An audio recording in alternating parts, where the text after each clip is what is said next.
The earth seemed to slip away beneath Olivia Caldwell's feet without warning, sending her tumbling into darkness with a terrified scream that echoed against stone walls before being swallowed by the depths below.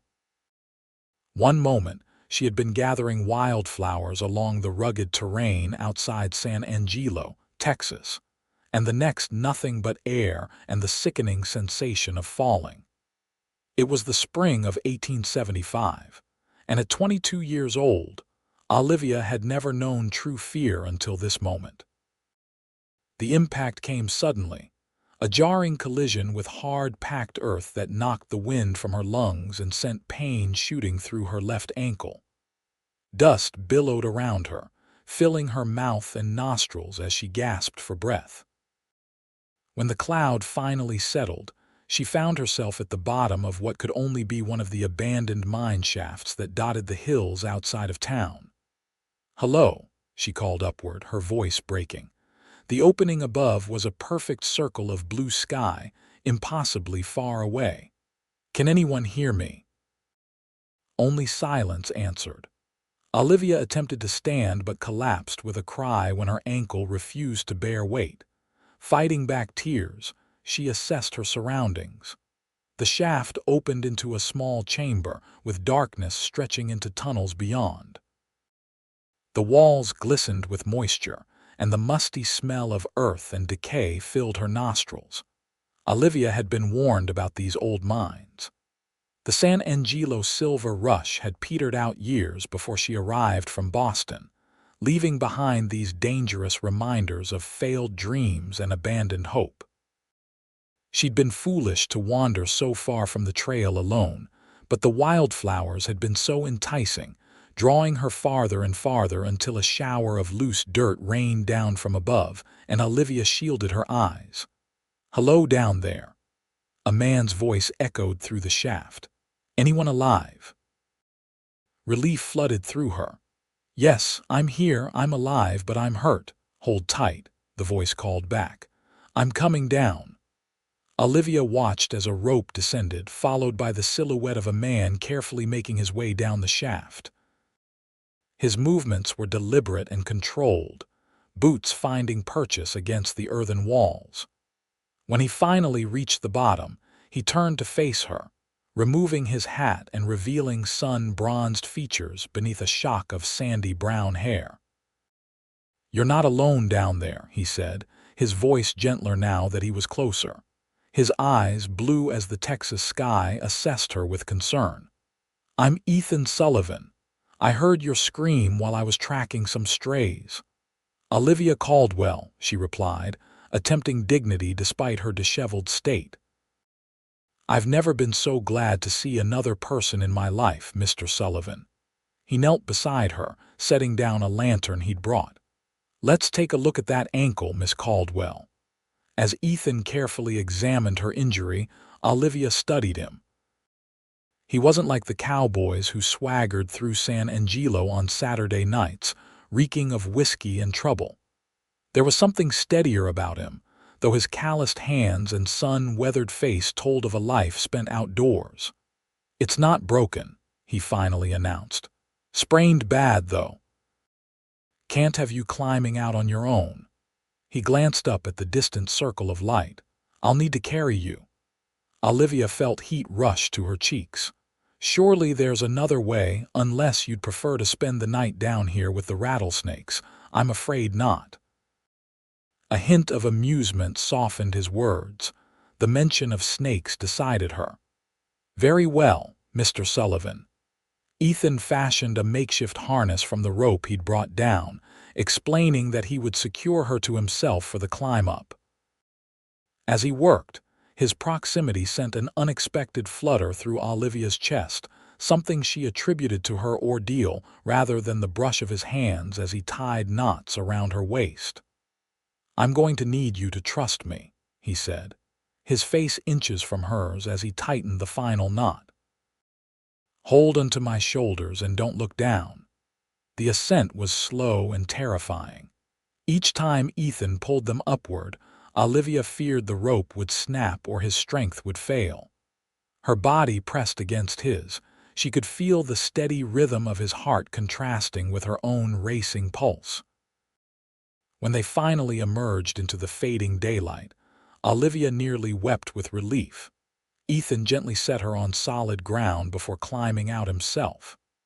Nearby, his horse, a magnificent chestnut mare, grazed peacefully, seemingly unconcerned by the drama that had unfolded.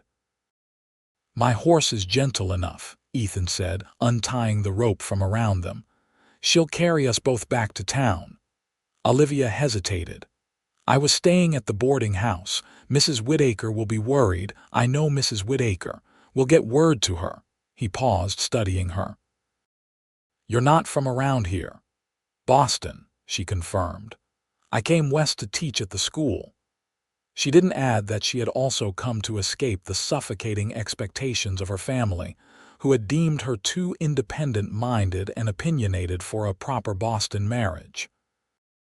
Ethan nodded, helping her onto his horse before mounting behind her.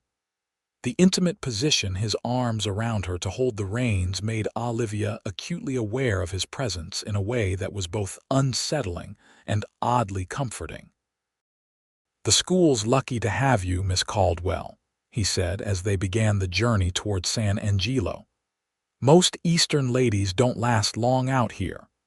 There was no condescension in his tone, merely observation, but Olivia felt compelled to defend herself nonetheless. "I'm made of sterner stuff than I appear, Mr. Sullivan." His soft chuckle rumbled against her back. "After today, I don't doubt that for a moment." The sun was setting by the time the first buildings of San Angelo came into view, painting the sky in dramatic streaks of orange and purple. Ethan guided his horse directly to the doctor's small office rather than the boarding house, insisting that Olivia's ankle needed proper attention. Dr. Wilson confirmed Ethan's assessment, a bad sprain that would keep her off her feet for at least a week. While the doctor wrapped her ankle, Ethan stepped outside to arrange for a message to be delivered to Mrs. Whittaker. "Your cowboy seems concerned," Dr. Wilson remarked with a knowing smile. "He's not my cowboy," Olivia protested, perhaps too quickly. "We only just met. He rescued me." The doctor hummed noncommittally. "Well, it's good he found you when he did. Those old mines are dangerous places. Some go down hundreds of feet with tunnels spreading out like spider webs." The thought made Olivia shudder. When Ethan returned, he insisted on seeing her safely to the boarding house, carrying her up the steps and into the parlor where an anxious Mrs. Whittaker awaited. "Goodness gracious, child. When you didn't return for supper, I was beside myself." The older woman fussed, directing Ethan to place Olivia on the settee. "I apologize for worrying you," Olivia said. "If not for Mr. Sullivan, I might still be down there." Mrs. Whittaker turned her attention to Ethan, studying him with shrewd eyes. "Sullivan, you say? From the Double S Ranch?" Ethan nodded, replacing his hat on his head. "Yes, madam, my father's place about 10 miles east. I know your father. Good man." Mrs. Whittaker's tone suggested approval. "You'll stay for supper?" Ethan glanced at Olivia, something unreadable in his expression. "I should get back. The hands will be wondering where I've gone off to." Disappointment pricked at Olivia, surprising her. "Thank you again, Mr. Sullivan. I don't know how to repay you." "No need for repayment, Miss Caldwell." He tipped his hat to both women. "Just stay away from those mine shafts from now on." After he left, Mrs. Whittaker helped Olivia to her room, where she could rest her injured ankle. As Olivia settled into bed, her thoughts kept returning to the steady blue eyes of her rescuer and the strange comfort she had felt in his arms during their ride to town. She told herself it was merely gratitude, but something deeper nagged at her, a feeling she wasn't quite ready to examine. The next morning, Olivia awoke to find a bouquet of wildflowers beside her bed, the same varieties she had been gathering before her fall. With them was a note in a strong, slanting hand, Thought you might like these without the risk. E.S. Olivia pressed the note to her chest, a smile tugging at her lips. Perhaps San Angelo held more promise than she had initially thought. Dr. Wilson had been adamant that Olivia not return to teaching until her ankle healed, which left her restless in the boarding house. Mrs. Whittaker brought her books from the small town library, but after 3 days of confinement, Olivia was desperate for fresh air and different walls. On the 4th day after her accident, a knock at the boarding house door brought an unexpected visitor. Ethan Sullivan stood in the parlor, hat in hand, looking somehow both out of place and perfectly at ease. "Mr. Sullivan," Olivia greeted him, hobbling in with the aid of a walking stick doctor. Wilson had provided. "What a surprise. Miss Caldwell," he nodded. "I was in town for supplies and thought I'd check on your recovery. That's very kind of you." Olivia gestured to the chair opposite hers. "Please sit, Mrs. Whittaker appeared with tea and biscuits, her knowing smile making Olivia blush. Once they were alone, a momentary awkwardness descended. "Thank you for the flowers," Olivia finally said. "They were a lovely gesture. Figured you earned them after what you went through." He took a sip of tea, looking slightly uncomfortable with the dainty cup in his large hands. "How's the ankle?" "Improving, though not quickly enough for my liking. I'm afraid I'm a terrible patient. I've never been good at sitting still." Something in her admission seemed to amuse him. "I had a feeling about that." "Oh," Olivia raised an eyebrow. "And what else do you think you know about me, Mr. Sullivan?" His eyes met hers, direct and unwavering. "I know you're brave. Most people would have panicked being trapped in a mine shaft. And I know you're stubborn. I can see it in the way you're gripping that walking stick, itching to be up and about despite doctor's orders." Olivia felt oddly exposed under his assessment, yet not uncomfortably so. "You're observant. Comes with the territory. On a ranch, you have to notice the small things, a change in the weather, a limping horse, a cow that's wandered from the herd." He set down his cup. "I had a thought. If you're feeling cooped up, maybe a change of scenery would help. I've got a buggy outside. We could take a short drive, nothing strenuous." The offer was tempting and entirely improper without a chaperone, yet something about Ethan Sullivan inspired trust. "Mrs. Whittaker would have to accompany us," she said. "Already asked her. She's fetching her shawl now." Olivia couldn't help but laugh. "You seem to have thought of everything." "Not everything." A smile played at the corners of his mouth. "But I try to be thorough." The buggy ride through San Angelo and into the surrounding countryside was exactly what Olivia needed, with Mrs. Whittaker providing proper supervision from the back seat. Ethan drove at a leisurely pace, pointing out landmarks and sharing stories about the area. "That ridge there," he said, gesturing to a rocky outcropping in the distance, "has a cave system that the Comanche used to use for shelter during raids." "Are there still Comanche in the area?" Olivia asked. "Most have been moved to reservations," Ethan replied, a shadow crossing his features. "It wasn't right the way it was done. My father taught me to respect all people, regardless of where they come from or what they look like."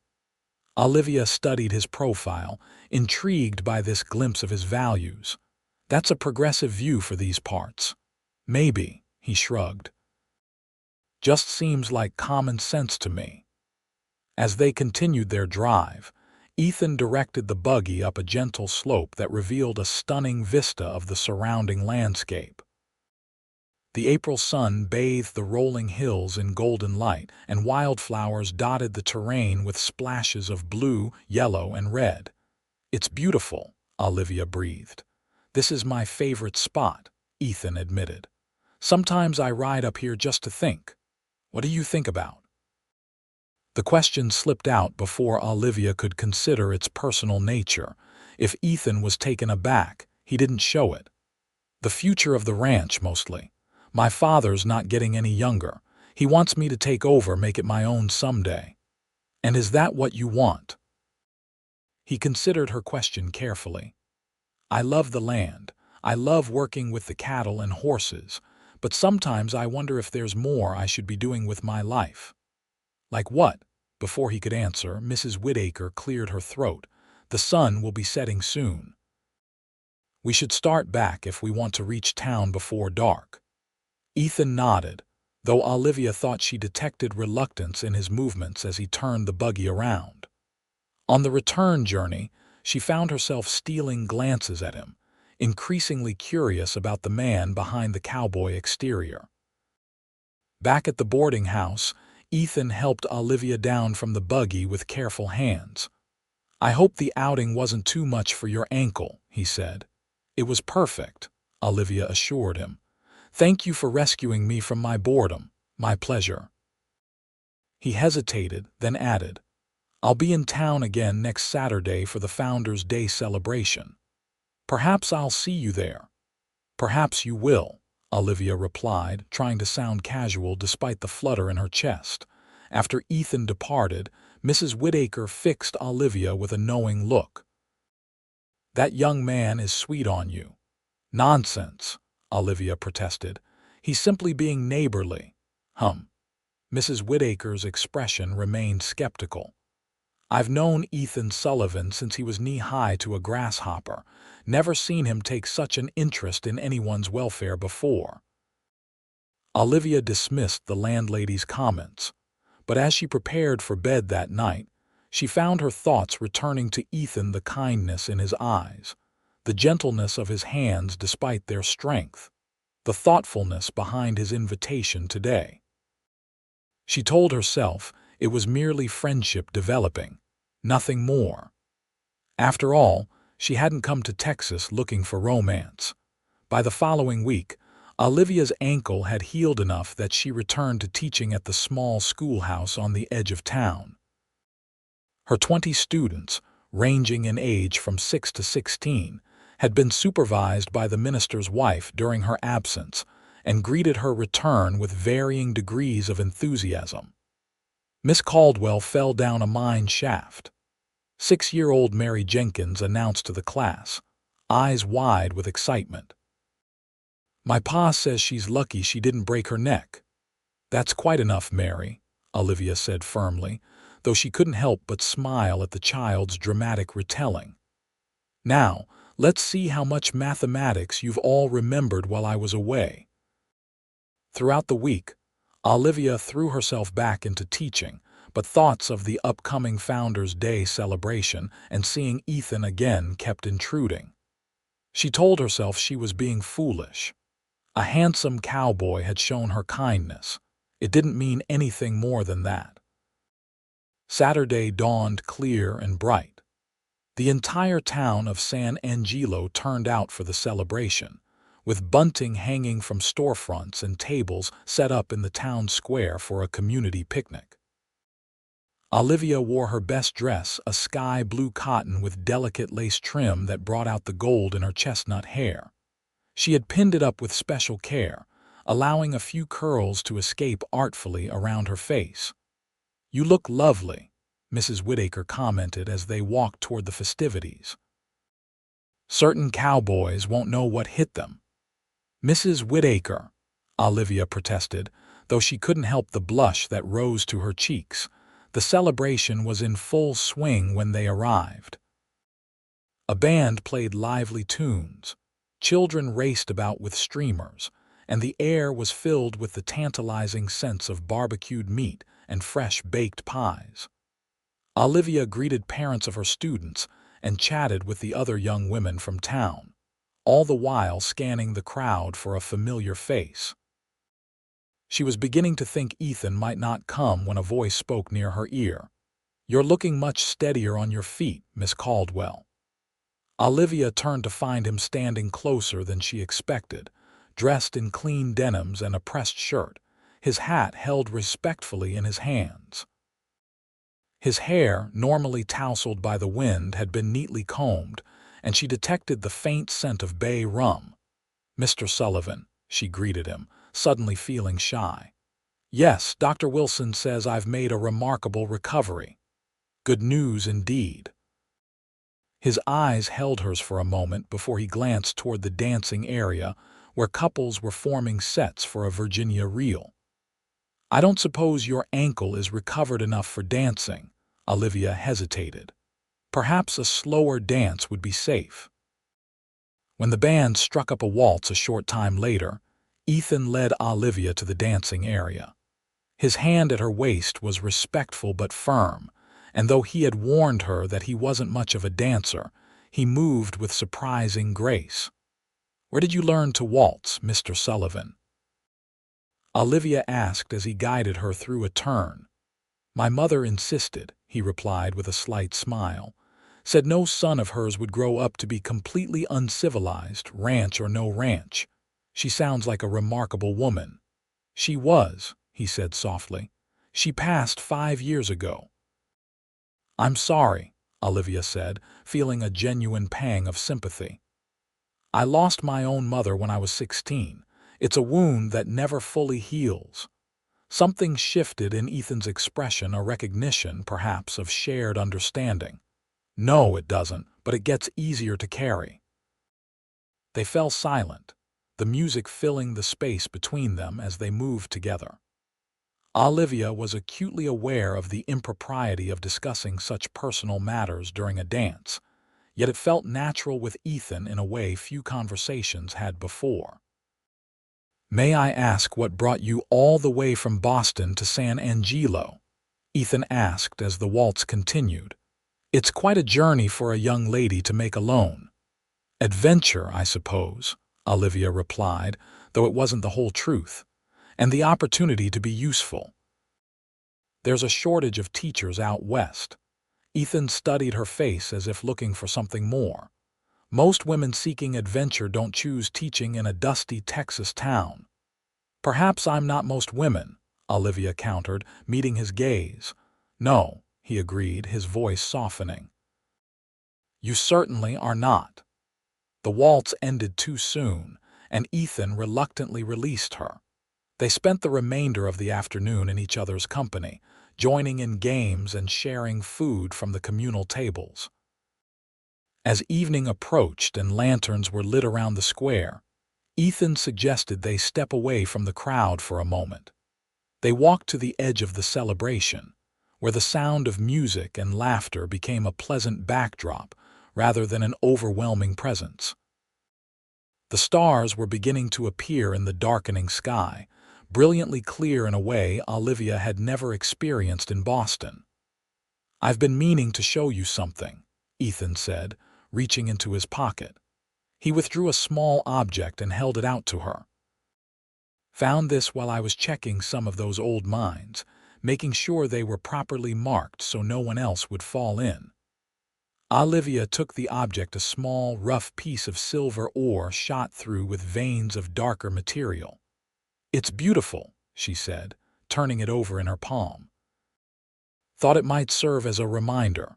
Not of the fall," he added quickly, "but of how something good can come from something frightening." Olivia looked up at him, understanding his meaning.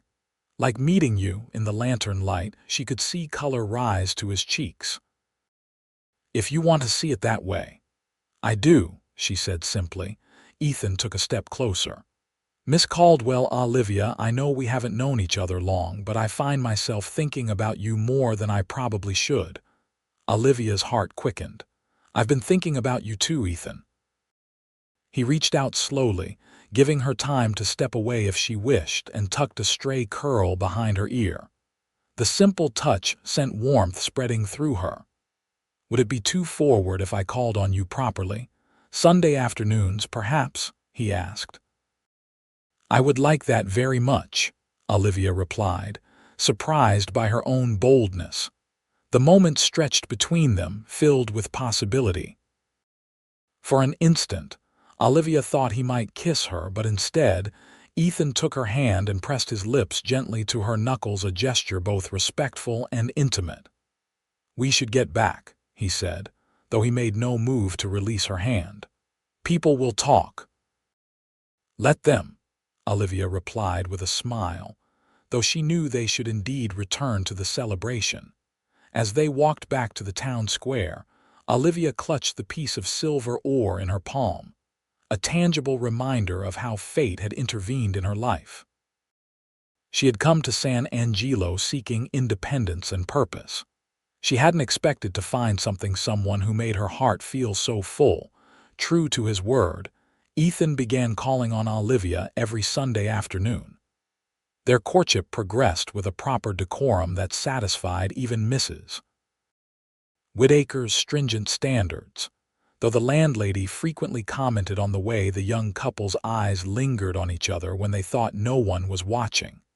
Spring turned to summer, and with school out for the season, Olivia found herself with more free time.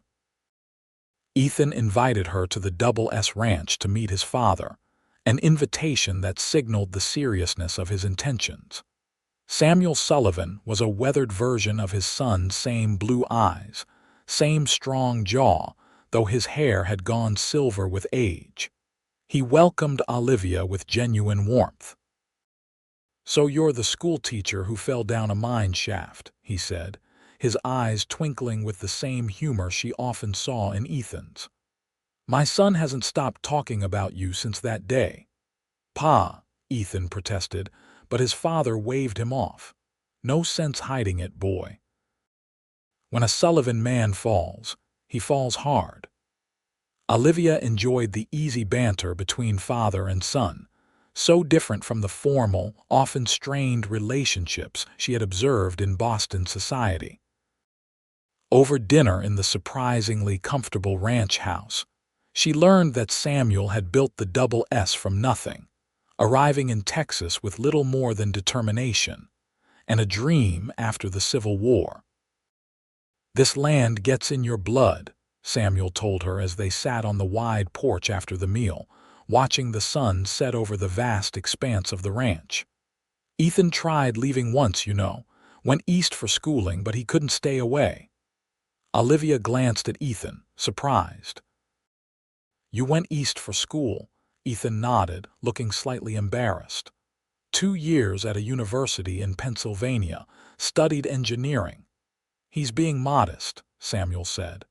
"Boy's got a head for numbers and design that's being wasted on cattle, if you ask me." "Show her that irrigation system you designed." Ethan gave his father an exasperated look, but offered to show Olivia around the ranch. As they walked, he explained how he had devised a system to bring water from a distant spring to the drought-prone pastures. "It's remarkable," Olivia said, genuinely impressed. "Why didn't you continue your studies?" Ethan was quiet for a moment, looking out over the land. "Pa needed me here. His heart isn't what it used to be, though he'd never admit it." "That's very honorable of you," Olivia said softly. "Not really," he shrugged. "It's family. You do what needs doing." He turned to face her. "Besides, if I'd stayed back east, I'd have never been riding past that mine shaft when you needed help." The thought sent a chill through Olivia.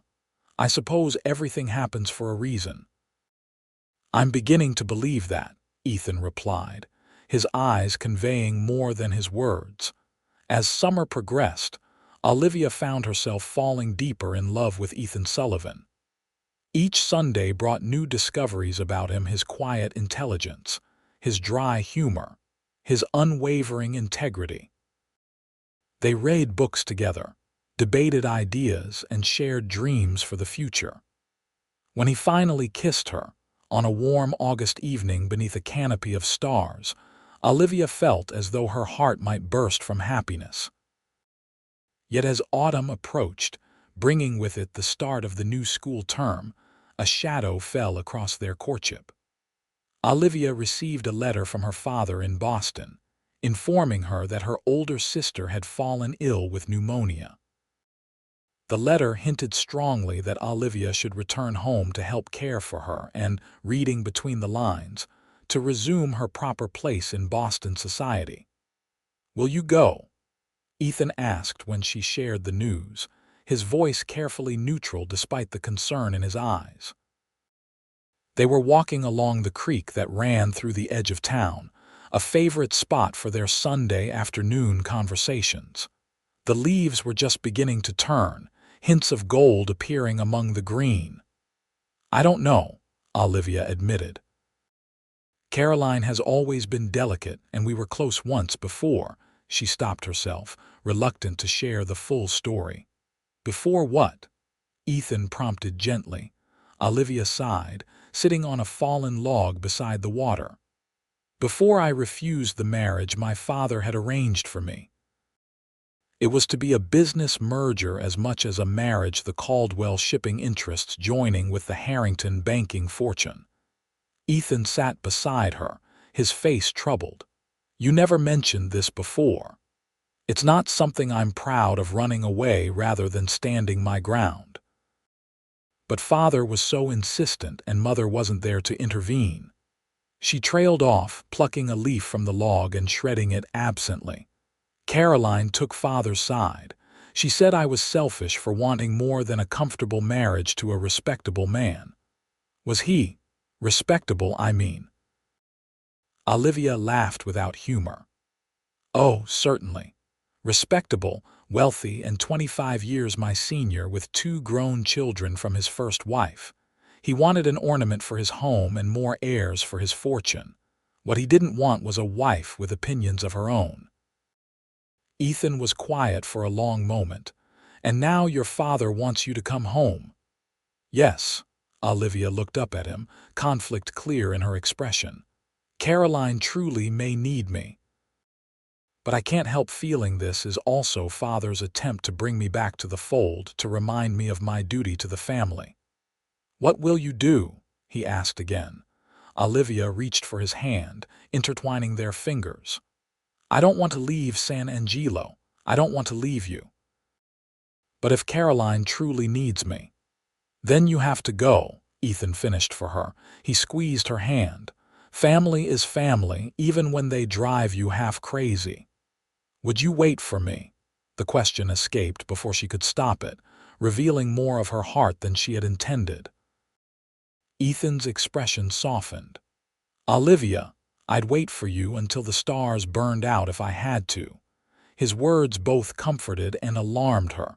They had never explicitly discussed marriage, though their courtship had been progressing steadily in that direction. "I might not be able to return quickly. Father can be persuasive when he wants something." "Then I'll come to Boston," Ethan said simply, as if it were the most obvious solution in the world. Olivia stared at him. "You would do that, for you?" He lifted their joined hands to his lips. "In a heartbeat." 2 weeks later, Olivia boarded the eastbound train, a mixture of dread and determination settling in her stomach. She had made arrangements for a substitute teacher and promised her students she would return, though looking at Ethan's face as the train pulled away, she wondered if she was making a terrible mistake. Boston in late autumn was exactly as she remembered: elegant, cultured, and stifling. The Caldwell home on Beacon Hill stood as a monument to old money and older traditions, its brick facade and black iron fence imposing against the gray November sky. Her father, Harrison Caldwell, greeted her with restrained pleasure. "Olivia, you look healthy. Country air must agree with you." It wasn't a compliment, not really, but Olivia chose to take it as one. "It's good to see you too, Father. How is Caroline?" "Recovering, though slowly. The doctor says she needs rest and careful attention." He led her inside, where the familiar scent of beeswax polish and dried flowers enveloped her.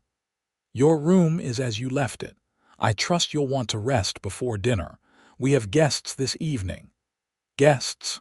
Olivia had hoped for a quiet evening to reacquaint herself with her sister. "The Harringtons," her father replied, watching her face carefully. "William has been asking after you. His wife passed last year, you know. And there it was, her father's true intention, laid bare before she had even unpacked her trunk." William Harrington was still a part of Harrison Caldwell's plans for his younger daughter. "I see," Olivia said tightly.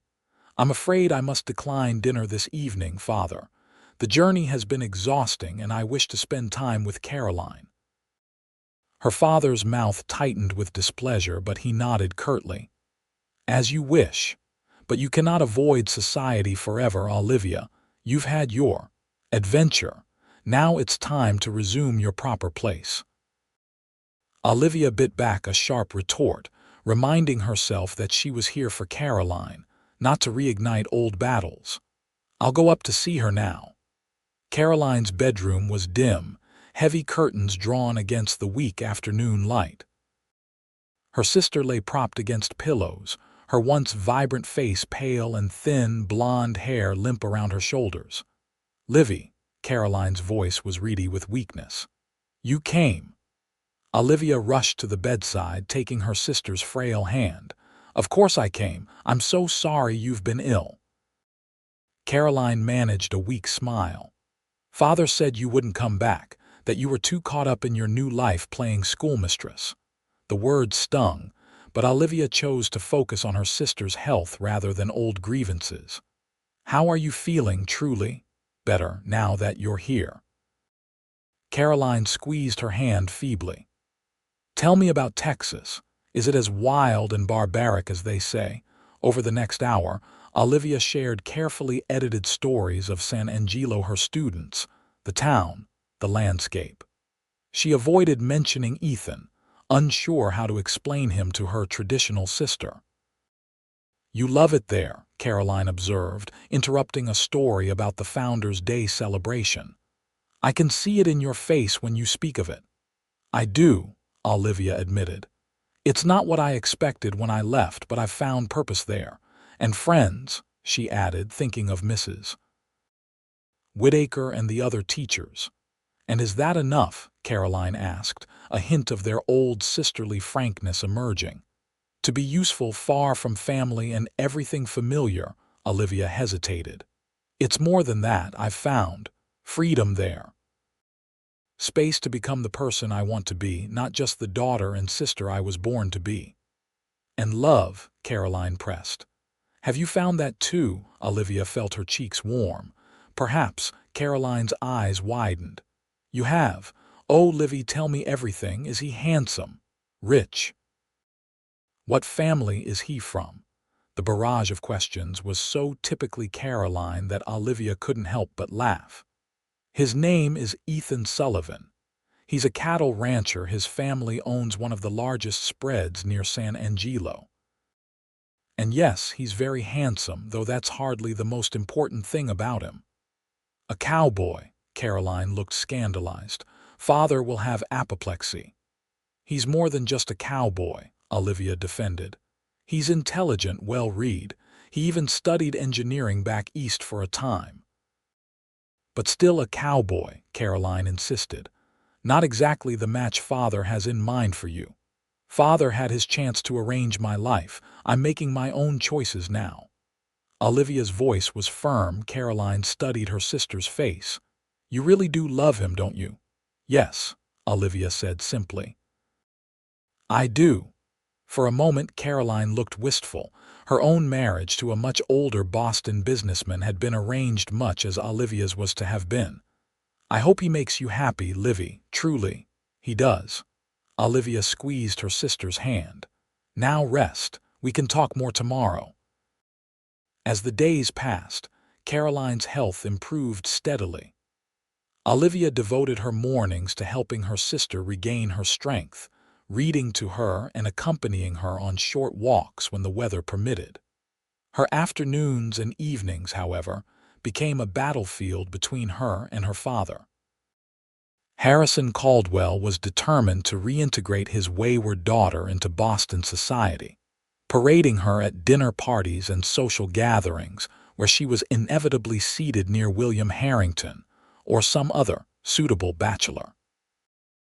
Olivia endured these events with gritted teeth, counting the days until Caroline would be well enough for her to return to Texas. Each night, she wrote long letters to Ethan, pouring out her frustrations and her longing for San Angelo for him. His replies, arriving less frequently due to the vagaries of the Western mail service, became her lifeline, his steady words reminding her of what waited for her return. 2 weeks before Christmas, a snowstorm blanketed Boston in white. Trapped indoors by the weather, Olivia was helping Caroline sort through old correspondence in the sitting room when their father entered, a telegram in his hand and a thunderous expression on his face. "Would you care to explain this, Olivia?" he demanded, thrusting the telegram toward her. With sinking heart, Olivia took the paper and read, "Arriving Boston December 20. Hope to meet family. Regards, Ethan Sullivan." "He's coming here," she breathed, joy and anxiety warring within her. "So it would seem," Harrison said coldly. "A presumptuous cowboy from Texas, inviting himself to meet the Caldwells of Beacon Hill. What exactly are your intentions with this man, Olivia?" Olivia straightened her spine, feeling a familiar resolve solidify within her. "Ethan Sullivan is a good, honorable man, father. He owns land, he's educated, and most importantly, I love him.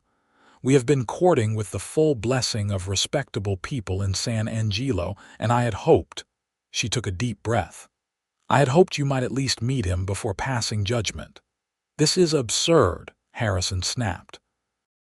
"You barely know this man. You've been gone less than 2 years. I know him better than I knew William Harrington when you tried to make me marry him," Olivia retorted. "And I've known my own mind a good deal longer than that." Caroline, who had been watching the exchange wide-eyed, finally spoke. "Father, perhaps we should meet Mr. Sullivan before dismissing him, if Olivia cares for him." Harrison glared at both his daughters.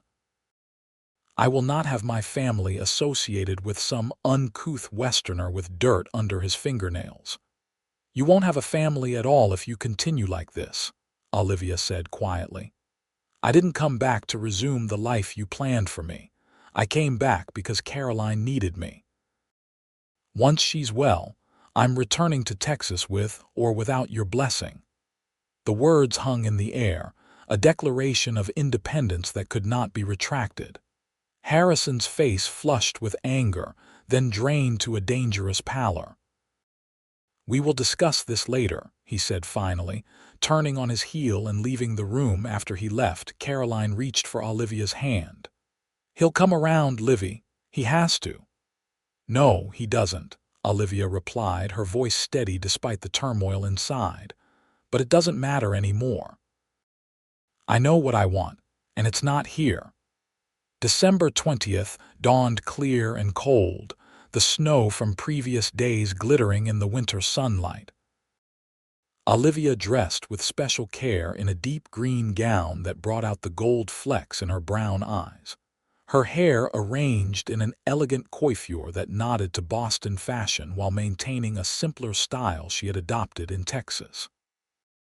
Harrison had reluctantly agreed to receive Ethan, though he made his disapproval clear in every silent glare at the breakfast table. Caroline, now well enough to come downstairs for most of the day, was beside herself with anticipation to meet the man who had captured her sister's heart. "What if he doesn't like me?" she fretted as Olivia helped her arrange her hair. "What if he thinks I'm just like father?" "He'll adore you," Olivia assured her, though her own stomach was tied in knots of anxiety. Boston was a different world from San Angelo, and despite Ethan's brief time at university, she worried how he would be received, or worse, how he would perceive her in this environment, so different from where they had met and fallen in love. When the doorbell rang at precisely 2 o'clock, Olivia forced herself to remain seated in the parlor rather than rushing to the door. She heard Matthews, the butler, greet the visitor, followed by measured footsteps approaching the parlor. Then Ethan was there, standing in the doorway, and all Olivia's anxiety melted away. He looked splendid in a well-cut dark suit, his normally wind-tousled hair neatly combed, though a rebellious lock had already fallen across his forehead. His eyes found hers immediately, and the warmth in them made her heart skip. Miss Caldwell, he greeted her formally, though his smile was anything but. Mr. Sullivan, she replied, rising to her feet. Welcome to Boston. May I present my sister, Miss Caroline Caldwell, and my father, Mr. Harrison Caldwell. Ethan bowed politely to Caroline, who returned a shy smile, then extended his hand to Harrison. Sir, thank you for receiving me. Your home is most impressive. Harrison's handshake was perfunctory, his assessment of Ethan critical. Mr. Sullivan, I understand you're a rancher. Yes, sir. My father and I run the Double S Ranch outside San Angelo. We specialize in beef cattle, though we're expanding into breeding stock as well. I see. Harrison gestured to a chair. Please sit. The conversation that followed was painfully formal, with Harrison interrogating Ethan about his background, education, and finances with the ruthlessness of a prosecutor. To his credit, Ethan answered each question directly and honestly, never showing offense at the increasingly personal nature of the inquiries. And your intentions toward my daughter, Harrison finally demanded. You've traveled a considerable distance, Mr. Sullivan. Ethan's gaze shifted to Olivia, something unspoken passing between them before he addressed her father. Mr. Caldwell, I came to Boston hoping to gain your blessing, but I want to be clear I intend to ask your daughter to marry me regardless. I love her, sir. I believe we could build a good life together. The blunt declaration silenced even Harrison Caldwell momentarily. Caroline let out a small, delighted gasp, while Olivia felt her cheeks flush with warmth. You're very direct, Mr. Sullivan, Harrison finally said. Yes, sir. We tend to speak plainly in Texas, so I see. Harrison's expression remained unreadable, and if I withhold my blessing, then I would be disappointed, sir, but not deterred. Ethan's voice was respectful but firm. Olivia is her own woman with her own mind. It's one of the things I love most about her.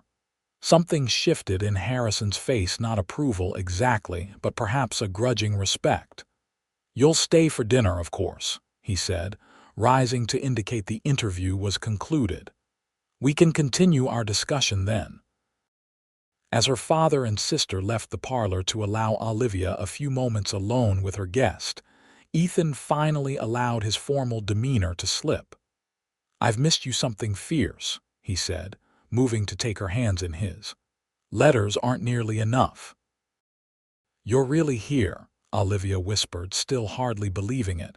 I can't believe you came all this way. Did you think I wouldn't? He brushed his thumb across her cheek. Olivia, I meant what I said to your father. I want to marry you. I should have asked properly before you left, but I wanted to do right by you. Meet your family, ask for their blessing. My family's blessing isn't necessary, Olivia said. It would be nice, but it's not essential. Ethan's smile was tender. I know that. But I thought it mattered to you, and what matters to you matters to me. Olivia's heart swelled with love for this man who understood her so well, who had crossed a continent to stand beside her. I love you, Ethan Sullivan. And I love you, Olivia Caldwell. He hesitated, then reached into his pocket and withdrew a small box. I had planned to do this more formally, after speaking with your father, but seeing you now, I can't wait another moment. He opened the box to reveal a ring, a delicate silver band set with a small but perfect diamond, flanked by 2 tiny sapphires. It was my mother's, he explained. Pa gave it to me before I left, said it was time it belonged to the next Sullivan bride. He knelt before her. Olivia Caldwell, will you marry me? Tears blurred Olivia's vision as she nodded. Yes, yes, I will marry you. Ethan slipped the ring onto her finger, then stood and drew her into his arms, kissing her with all the longing of their separation. When they finally parted, both breathless, he rested his forehead against hers. Your father may throw me out for that, he murmured. Let him try, Olivia replied, her voice stronger than it had been since returning to Boston. We're going home to Texas together." The next few days passed in a whirlwind. Against all odds, Ethan charmed Caroline completely and even managed to establish a wary respect with Harrison. The elder Caldwell had not exactly given his blessing, but he had stopped actively opposing the match progress that Caroline assured Olivia was significant. "He admires Mr. Sullivan's forthrightness," Caroline confided after one dinner, "and the fact that he stood his ground. Father respects strength, even when it opposes him." Christmas arrived with fresh snow and a tentative truce in the Caldwell household. Harrison presented Ethan with a fine pocket watch, "So you'll never be late for important appointments," while Caroline gifted the couple with a beautiful handmade quilt for their future home. On the day after Christmas, Olivia and Ethan announced their intention to return to Texas in the new year. Harrison received the news with resigned acceptance. "I suppose there's no changing your mind," he said to Olivia when they had a moment alone in his study. "Texas is a long way from Boston." "It is," Olivia agreed, "but it's where I belong now, with Ethan."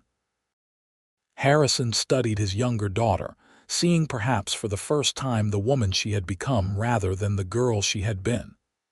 "Your mother would have liked him, I think. She had an eye for character beyond social standing." The mention of her mother, so rare from her father's lips, brought tears to Olivia's eyes. "I think so too. I've been inflexible," Harrison admitted reluctantly. "After your mother died, I thought I knew what was best for you girls, what would secure your futures." "I know you meant well, Father," Olivia said gently. "But some things can't be arranged from the outside, they have to grow from within." Harrison nodded slowly. "Your Sullivan is a good man, different from what I imagined for you, but—" he sighed. "He looks at you the way I looked at your mother.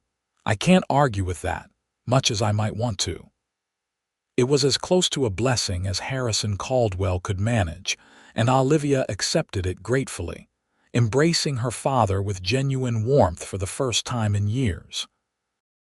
On New Year's Day, 1876, Olivia and Ethan boarded the westbound train, Caroline waving tearfully from the platform. Harrison had come to the station but remained in the carriage, a stoic figure whose nod of farewell contained more emotion than he would ever express aloud. "Are you sad to leave?" Ethan asked as the train pulled away, Boston receding behind them. Olivia considered the question, watching the city of her birth grow smaller through the window. "A little," she admitted, "but mostly I'm looking forward to going home." "Home," Ethan repeated, squeezing her hand. "I like the sound of that." The journey west seemed faster than Olivia remembered, perhaps because this time hope and anticipation propelled her forward rather than uncertainty. Ethan used the long days on the train to share his plans for their future improvements to the ranch, a new house he wanted to build for them, ideas for expanding their cattle operation. "Pa's getting older," he explained as they crossed into Texas territory. "He wants to step back, let me take more responsibility. With you by my side, I think we could make the double S into something special." "I'd like that," Olivia said, "though I hope to continue teaching, at least for a while." "Of course," Ethan agreed without hesitation. "The school needs you." "We can make it work. The ranch isn't far from town." His easy acceptance of her wishes, his willingness to build a life that accommodated both their dreams, only confirmed for Olivia that she had made the right choice. This was a partnership in every sense, not the one-sided arrangement her father had envisioned for her. San Angelo welcomed them home with unseasonably warm winter sunshine, as if the town itself approved of their return. Mrs. Whitaker enveloped Olivia in a tearful embrace before turning a critical eye on Ethan. "You brought her back in one piece, I see," she said, though her stern expression was belied by the twinkle in her eye, "and with a ring on her finger, no less." Well done, young man." News of their engagement spread through the small community like wildfire. By the time they reached the Double S later that day, Samuel Sullivan was waiting on the porch, having already heard the news from 3 different sources. "About time," was all he said before embracing his son and future daughter-in-law. "Welcome to the family, Olivia." They settled into a new rhythm over the following weeks. Olivia resumed teaching at the school, while Ethan divided his time between the ranch and helping to construct their new home, a comfortable house halfway between the Double S and San Angelo, perfectly situated for both their needs. As winter gave way to spring, Olivia found herself back at the site of her fateful fall, this time accompanied by Ethan. The abandoned mine shaft had been properly sealed with heavy timbers, marked with warning signs. "Hard to believe this is where our story began," she said, touching the wooden barrier that now protected others from her fate. "I think our story would have found a way to begin somewhere," Ethan replied, drawing her close. "But I'm grateful it was here." Olivia rested her head against his shoulder. "Me too, though perhaps next time we could meet under less dangerous circumstances." "Where would be the excitement in that?" Ethan teased, pressing a kiss to her temple. "Besides, I got to be the hero, rushing to the rescue of the beautiful damsel in distress." "I was hardly a damsel in distress," Olivia protested. "No," Ethan agreed, his expression growing serious. "You're the strongest person I know, Olivia Caldwell. You didn't need rescuing, you needed a hand up." "There's a difference." Olivia turned in his arms to face him. "And you'll always be there to offer that hand, always," he promised, sealing the vow with a kiss. They married on a perfect April day, almost exactly a year after Olivia's fall into the mine shaft. The ceremony took place on the land where their new home was nearing completion, with the vast Texas sky serving as their cathedral. Samuel Sullivan stood proudly beside his son, while Mrs. Whittaker sniffled into her handkerchief in the front row of guests. To Olivia's surprise and joy, Caroline had made the journey from Boston for the wedding, bringing with her a letter from Harrison Caldwell that contained both his reluctant blessing and a generous wedding gift funds to help establish the breeding program Ethan had spoken of developing. "He's trying," Caroline whispered as she helped Olivia prepare for the ceremony, "in his own way." "I know," Olivia replied, hugging her sister, "and I'm glad you're here to see this, to see how happy I am." When Ethan saw his bride walking toward him in a simple yet elegant gown of ivory satin, his expression of wonder and love was worth every struggle, every moment of doubt. Judge Parker, who had known Samuel Sullivan for 30 years, performed the ceremony with dignity and humor, joining the couple as the sun began its descent toward the western horizon. "Ladies and gentlemen," the judge announced with a broad smile, "may I present Mr. and Mrs. Ethan Sullivan." Their first dance as husband and wife took place under strings of lanterns hung from a temporary wooden dance floor.